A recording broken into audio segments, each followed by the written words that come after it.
Military থেকে একজন person দেওয়া হয়েছে, জামায়াত ইসলামী থেকে একজন দেওয়া হয়েছে, বিএনপি থেকে একজন দেওয়া হয়েছে, নতুন করে নব্য গ্যাং ঢাকাতে নাকি বের হয়েছে, ছোটন গ্যাং, সেখান থেকেও নাকি একজন হয়েছে। বাংলাদেশে কোনো ইলেকশন কমিশনে গ্যাংবাজি চলবে না, বাংলাদেশের ইলেকশনে কোনো দলবাজি চলবে না, বাংলাদেশের ইলেকশন কমিশনে কোনো পরিবারতন্ত্র চলবে না।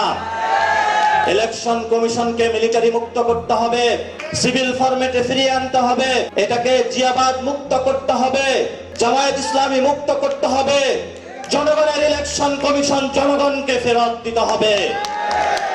এবং আমরা শাপলার জন্য অ্যাপ্লাই করেছিলাম, আমরা তাদের সামনে গিয়ে বলেছিলাম আপনি শাপলা কেন দিবেন না। 3 ঘন্টা তার সামনে প্রশ্ন করেছিলাম, চুপ করে বসে আছে, বোবার না আসে কোনো কথা, এক কান দিয়ে শুনে আর এক কান দিয়ে বের করে দেয়। জিজ্ঞাসা করলাম আপনি যে প্রতীকের অ্যানালিস্ট গুলো করেছেন কোন গাইডলাইন বা নীতিমালার ভিত্তিতে করেছেন, কোনো উত্তর নাই। বললাম যে আপনি শাপলা দিবেন না কোন নীতিমালার ভিত্তিতে, উত্তর নাই। বললাম যে আপনার এখানে ইলেকশন কমিশনে যে ভোটার লিস্ট রয়েছে সেখানে 1 কোটি মৃত ভোটার রয়েছে, আপনি কবে তাদেরকে বের করবেন, উত্তর নাই। বললাম যে ইলেকশন কমিশনে দুর্নীতি হচ্ছে, আপনি কি করবেন, বলল উত্তর নাই। বললাম যে ইলেকশন কমিশনে আওয়ামী লীগের যে আমলে নিয়োগপ্রাপ্ত লোকগুলো রয়েছে আপনি কবে তাদেরকে বের করবেন, বলে উত্তর নাই।